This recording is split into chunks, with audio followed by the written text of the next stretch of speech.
How are you combating that stigma that higher education is reserved for those of higher socioeconomic status? Well, I think it's a huge problem, and it's not just here at Michigan, it's all around the country. It's public universities and private universities, particularly ones that are at the level of excellence where we recruit the best students in Michigan and the best students all around the country. We've been investing increasingly in need-based financial aid for more than a decade. The average increase in the financial aid budget each year is approaching 10% per year. It's the fastest growing thing in our budget. And it bespeaks a commitment to the importance of socioeconomic diversity at the university, and a recognition that we have not been successful or as successful as we should be.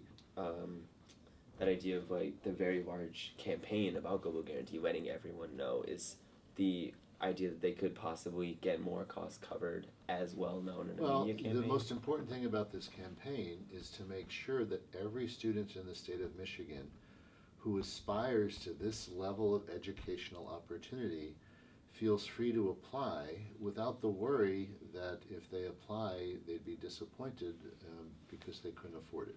Okay. That's the idea. And the word free is very powerful, and we're receiving great response. We don't have final data because we're sort of in the middle of the first full recruitment and admission cycle under the Go Blue Guarantee.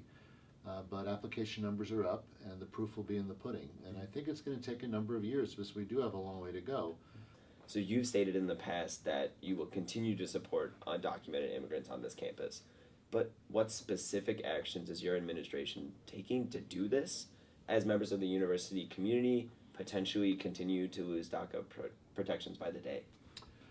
First of all, we continue to lobby. So just the other day, I sent a letter along with the presidents of MSU and Wayne State to all of our congressional delegation, urging them to continue to put pressure on folks that are negotiating either the current continuing resolution or next year's budget, and the way it gets tied together with issues around immigration.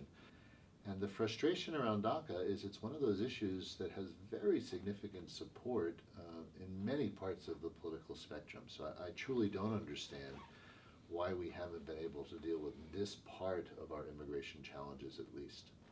So how do you think Michigan State should go about taking responsibility for or repairing harm? And then what lessons do these scandals contain for UMich athletics programs, and how will you go about ensuring students are safe from abuse?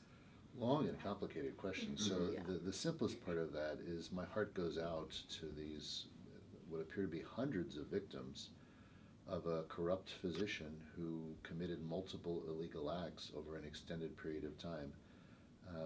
The young women in particular who came forward to tell their stories, which were very personal and uniformly awful, in a public setting in the media, what brave people, and my heart goes out to them, and I hope that they can recover and heal from one after another. Sounds like just the worst experience I could imagine.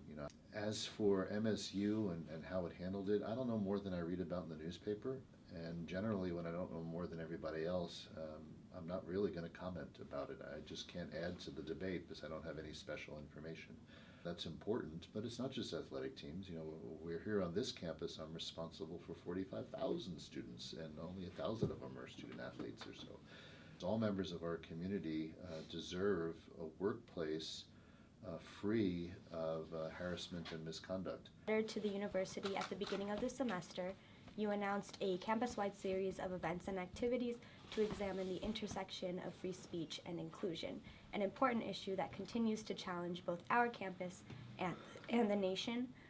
However, some voices on campus have criticized this series as not directly addressing issues of white supremacy and its negative impact on free speech. There's very little that's more important to the short and long-term success of the university than establishing an environment where everybody feels free to discuss their ideas openly and to learn from differences between one another. The big danger is that once we start defining who's allowed to speak and who isn't, those making those definitions may not make choices in the future that we agree with, and they might decide that I think the Daily has written about things that shouldn't be written about. They're against my values and they're offensive to me, so I'm going to shut you down. And God forbid something like that would happen. That'd be a terrible thing. I have no interest in providing a platform or hearing personally white supremacist views. You know, I have enough of an idea about the content of what some of these folks want to say, and I find it abhorrent, and the overwhelming majority of our community feels the same way. We just don't have a legal way to tell someone they're not allowed to open their mouth.